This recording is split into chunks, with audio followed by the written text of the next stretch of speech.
الحمدللہ الحمدللہ وصفا والصلاة والسلام علی سید الانبیاء اما بعد فاعوذ باللہ من الشیطان الرجیم بسم اللہ الرحمن الرحیم وَلَقَدْ خَلَقْنَاكُمْ ثُمَّ صَوَّرْنَاكُمْ ثُمَّ قُلْنَا لِلْمَلَائِكَةِ اسْجُدُوا لِآدَمَ فَسَجَدُوا إِلَّا إِبْلِيسَ لَمْ يَكُنْ مِنَ السَّاجِدِينَ آمنت باللہ صدق اللہ مولانا العظیم وصدق رسولہ النبی الکریم اللہ اکبر لا الہ الا اللہ واللہ اکبر وللہ الحمد۔ عزیز ساتھیو، اللہ جل شانہ کے حمد و ثنا کے بعد اللہ عز و جل سے دعا ہے کہ اللہ تعالی ہم سب کو اللہ جل شانہ کی نعمتوں کا شکر بجا لانے کی توفیق عطا فرمائے۔ جو ماہ رمضان کے اندر اس نے ہم سب کو فیض و برکات سے مالا مال کیا ہے، اس کا شکر بجا لانے کی توفیق عطا فرمائے۔ عزیز ساتھو، آپ کے سامنے سورۃ الاعراف آیت نمبر 9-10 اللہ جل شانہ اپنے پیارے بندوں سے اور اپنی مخلوق پہ کتنا فخر کرتے ہیں۔ بہت ہی جامع مضمون ہے۔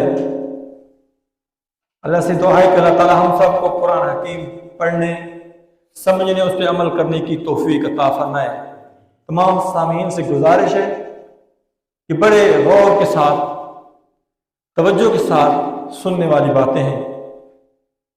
اپنے بندے کی شان میں اللہ جل شانہ فرما رہے ہیں کہ وَلَقَدْ خَلَقْنَاكُمْ، کہ اے انسان بے شک ہم نے پیدا کیا تمہیں، ثُمَّ صَوَّرْنَاكُمْ، پھر آپ کو اتنی خوبصورت صورت عطا فرمائی، اتنی پیاری شکل عطا فرمائی۔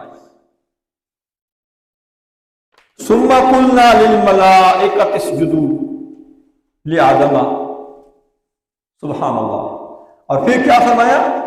ہم نے ملائکہ سے فرمایا کہ ہم نے اس کی صورت بنا دی ہے، تو تم نے کیا کرنا ہے؟ اس کو سجدہ کرو، اپنے مقام کو دیکھنا ہے۔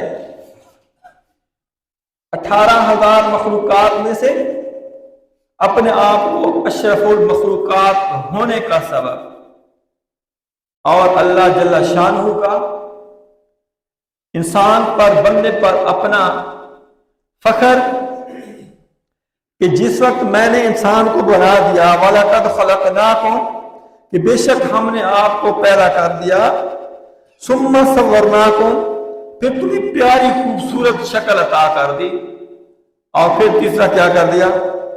ثُمَّ قُلْنَا لِلْمَلَائِكَةِ اسْجُدُوا لِآدَمَ، تو ہم نے ملائکہ سے کہا۔ تو دیکھیں ملائکہ کیا ہے؟ ملائکہ نورانی مخلوق ہے، اللہ کے نور سے پیدا کی گئی، اور انسان کو کس سے پیدا کیا گیا؟ مٹی سے۔ اور اس کی تجلیات اللہ جل شانہ نے انسان کا رتبہ کتنا بلند کر دیا، اس کو سمجھنے کی ضرورت ہے کہ ملائکہ سے کہہ رہے ہیں کہ آپ نے اس آدم کو کیا کرنا ہے؟ سجدہ کرنا ہے۔ سب ملائکہ نے سجدہ کیا اللہ کے حکم سے، فَسَجَدُوا إِلَّا إِبْلِيسَ، لیکن ابلیس جو تھا، شیطان، اس نے سجدہ نہیں کیا، حالانکہ یہ جنات میں سے ہے اور اللہ تعالیٰ کا اتنا برگزیدہ، اتنا اللہ تعالیٰ کا اطاعت گزار کہ اس کا شمار ملائکہ میں ہونے لگا۔ لیکن جب اللہ نے دھتکارا، اللہ نے آزمائش لی، سب نے اللہ کا حکم مانا، لیکن یہ اللہ کے حکم سے انکاری ہو گیا۔ پھر اگلی آیت میں اللہ تعالیٰ خود فرما رہے ہیں کہ لم یکن من الساجدین، کہ وہ سجدے کرنے والوں میں نہ تھا، اس نے سجدہ اللہ تعالیٰ کا ایک سجدہ نہیں کیا۔ تو اللہ جل شانہ کی جلالیت، رحمانیت بھی ہے۔ اللہ کی شان جلال میں آئی تو کیا فرمایا کہ کالا ما مانا کا کہ اے ابلیس، اے شیطان، تجھے کس چیز نے منع کیا ہے سجدہ کرنے سے، میرے حکم ماننے سے؟ وہ کون سی چیز تھی کہ جس پر تم نے میرے حکم کا انکار کر دیا جب میں نے کہا کہ سجدہ کرو؟ کالا ما مانا کا کہ تجھے کس چیز تھی تیرے اندر کہ تو نے میرے سجدے سے انکار کر دیا ہے؟ اللہ تسجدہ از امر کو کا کہ وہ کام ذرا بتا دے، وہ چیز بتا کہ جس چیز نے تجھے منع کیا ہے۔ تو وہ ہمیں کیا کہتا ہے؟ قال انا خیر منہ استغفر اللہ استغفر اللہ۔ بہت بڑی بات ہے جو ہمارا آج کا موضوع ہے، ہم سب نے بڑا غور کرنا ہے اس بات پہ۔ یہ جواب کیا دے رہے کہ قال انا خیر منہ، کہ اے اللہ میں اس سے بہتر ہوں۔ تکبر کر رہا ہے اپنے آپ پر۔ پیدا کرنے والا کون ہے؟ اللہ کی ذات۔ اور حکم دینے والی کون ہے؟ اللہ کی ذات۔ وہ اپنی شوخی میں آ کر، اپنی عبادات میں آ کر اس چیز کو بھول گیا کہ میرا پیدا کرنے والا بھی اللہ کی ذات اور مجھے حکم دینے والی بھی اللہ کی ذات۔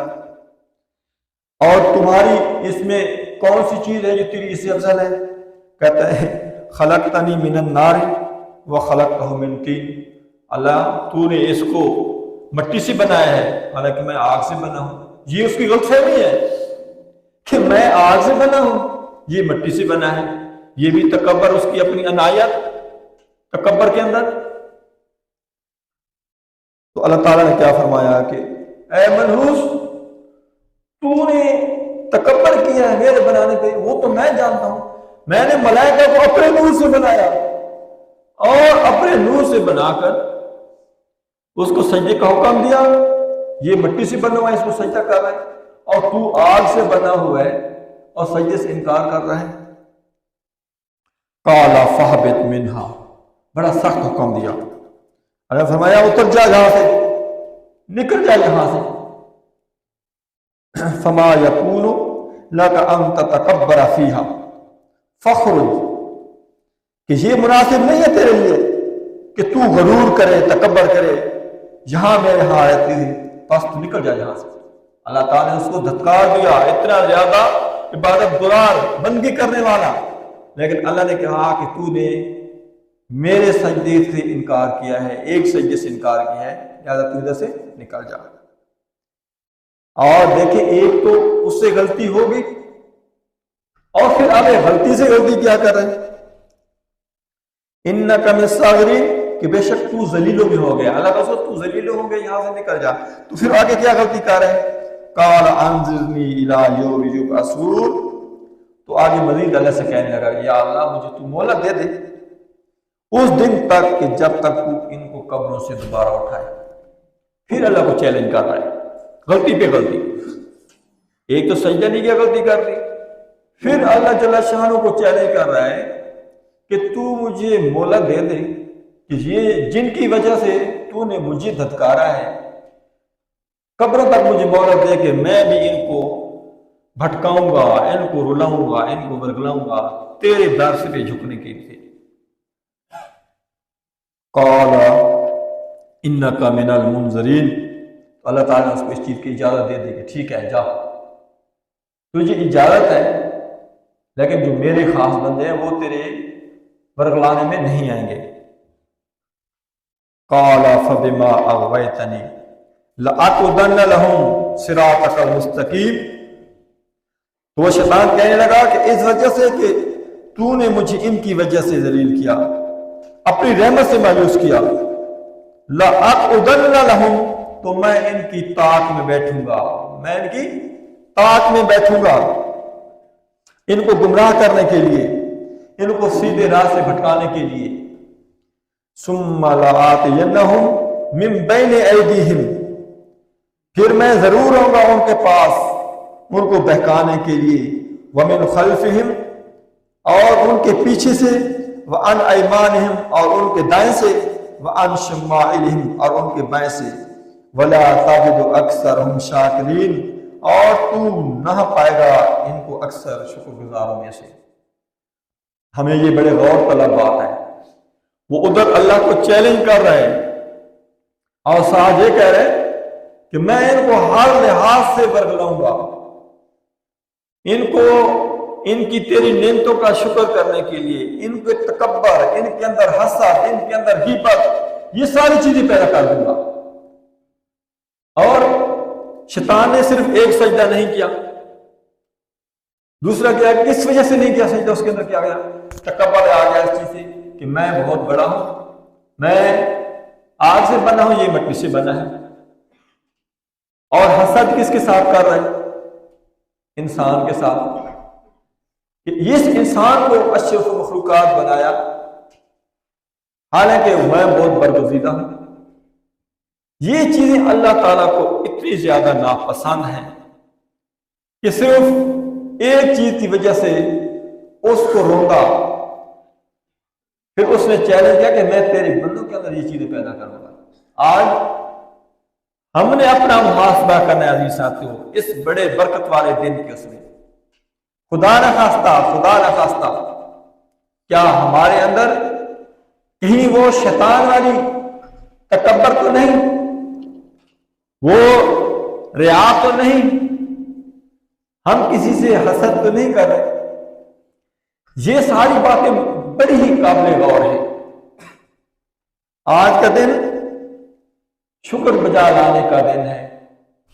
اللہ جل شانہ نے اپنے مومن بندے پر جو انعام و اکرام کیا ہے، ایسی ایسی نعمتیں عطا فرمائی ہیں۔ ماہ رمضان کے اندر ہم پہلے پڑھ چکے ہیں، پہلا عشرہ رحمت کا عطا کیا، پھر پورا عشرہ مغفرت کا عطا کیا، پھر تیسرا عشرہ تمام بخشش ہی بخشش کا، اور پھر جو رات گزری لیلۃ الجائزہ جس پہ اللہ جل شانہ ملائکہ پر فخر کرتے ہیں کہ اے ملائکہ میرے بندوں کو دیکھو۔ ان بندوں پر جس وقت آپ یہ کہہ رہے کہ یا اللہ جب اس کو تو پیدا کرے گا تو یہ تو زمین کے اندر خون خرابے کرے گا، فساد کرے گا، لیکن آج میرے بندے کو دیکھو کہ میرے بندوں نے، میرے مومن بندے نے میری بندگی کا حق ادا کر دیا ہے۔ تو اللہ جل شانہ یہ سارے شیطان کے ساتھ مناظرات کے بعد کیا فرماتے ہیں؟ قال اخرج منہا مذعوما مدحورا، کہ فرمایا تو نکل جا یہاں سے ذلیل اور راندہ ہوا۔ لمن تبعک منہم لأملأن جہنم منکم اجمعین، بڑی قابل غور بات ہے۔ شیطان نے چیلنج کیا اللہ کو، اور پھر اللہ آخر کیا فرماتے ہیں کہ لمن تبعک منہم، کہ تو بے شک ان کو، لیکن جو تیرے نقش قدم پہ چلے گا، جو تیری بات مانے گا مجھے چھوڑ کر، لمن تبعک منہم، جو ان سب میں سے، لأملأن جہنم، کہ میں اس کو بھی جہنم میں داخل کر دوں گا، منکم اجمعین، اور تمہارے ساتھ اس جہنم کو بھر دوں گا۔ مجھے اپنی جلالیت کی قسم کہ اگر اس نے میری نافرمانی کی انسانوں نے بھی، میں ان کو بھی نہیں بخشوں گا۔ عزیز ساتھیو، اس حرمت والے، اس خوشی والے دن کے موقع پر ہم سب اپنا محاسبہ کرتے ہوئے اس چیز کا عہد کریں، اور یہ قرآن پاک کو پڑھیں، سورۃ الاعراف آیت نمبر 10 سے 18 تک۔ یہ ساری کی ساری انسان کی اور شیطان کی آپس کے اندر شیطان کا چیلنج ہے، اور اللہ جل شانہ کی رحمانیت کہ اپنے بندے پر وہ کتنا بڑا احسان کرتا ہے۔ کوشش کریں ہم سب کو کہ ان سب چیزوں سے بچیں۔ جو مہینہ اللہ جل شانہ نے ہمیں رمضان کا عطا کیا ہے وہ اس لیے کہ تاکہ باقی آئندہ جو دن ہے، ان دنوں کے اندر اپنے معاشرے میں رہتے ہوئے، اپنے گھر بار، اپنے تمام معاملات کے اندر اپنا محاسبہ سب سے پہلے کریں۔ یا خدا نہ خواستہ شیطان نے ایک سجدے سے انکار کیا، شیطان نے صرف انسان کے ساتھ حسد کیا،